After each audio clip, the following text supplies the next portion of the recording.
So upon every phone call that we get, we are always asked, how long am I going to be in treatment? Or how long is my son going to be with you guys in treatment? So we always ask for a 45-day commitment, but that is entirely up to the client and what they're willing to do. We've had clients step down to us from other treatment centers that were 2-3 months sober, and by the time we get them, they're on a high level of Suboxone or methadone or whatever the case is, and it takes them twice as long to complete the work that our clients are doing when they come directly into our millie from a 4-day detox. Addiction recovery does last a lifetime. I've been sober for coming up on 5 years, and it's something that I still practice and I still am very vigilant of today. When we get people coming in, they ask, what is this going to look like? What's going to happen? What do I need to commit to? We always ask for a 45-day commitment as a blanket. So when they come in, we do a full treatment plan. It's customized to the individual. So we can't give an exact day of discharge to anyone. And family members like that because it's not a cookie cutter treatment plan. We give everyone the same work and it's up to them to do their work. And some guys get to it and get after it and get a sponsor and start working the steps outside of curriculum hours. And we see that shift happen.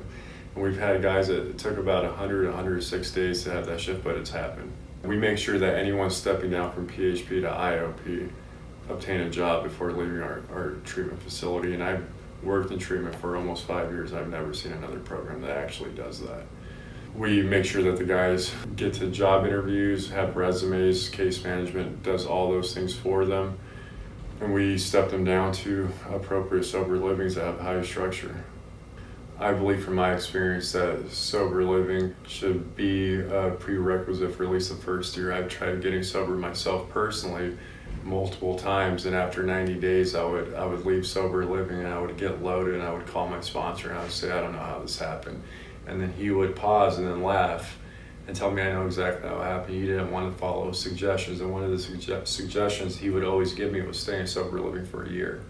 And this time around, I stayed a sober living for a year, and I am still sober today. And it was because it was really easy for me to stop and to stay sober for 90 days, but it was really difficult for me to build a new lifestyle, a new pattern of behaviors. And that, I think, was the biggest benefit of staying in a highly structured environment for the first year of my sobriety.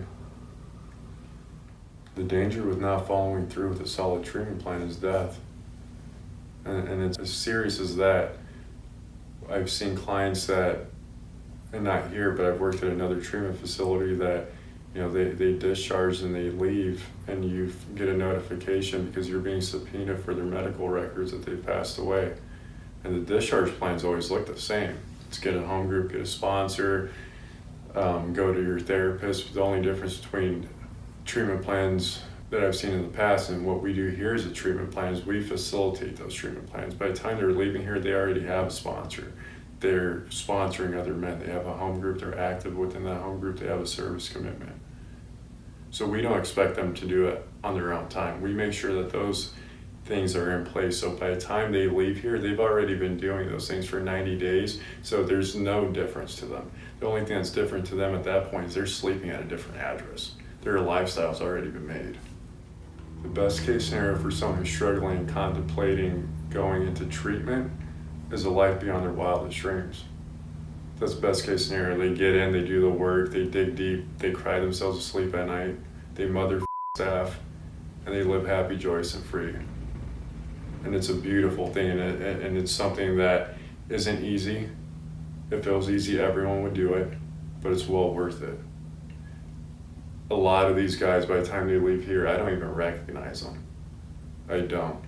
I just ran into a client that I've met 3 times apparently over the course of the last 2 weeks, and each time he's looked different. And that's the beauty of what we do. If I could leave someone with any piece of hope that's watching this video or that calls our admissions line, it's that you no longer have to feel the way that you're feeling. You don't have to do this alone. We've done this, and there's been men that have been doing this for 100 years.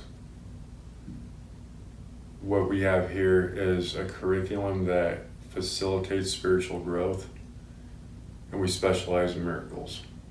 So if you want a life beyond your wildest dreams, you have the answer.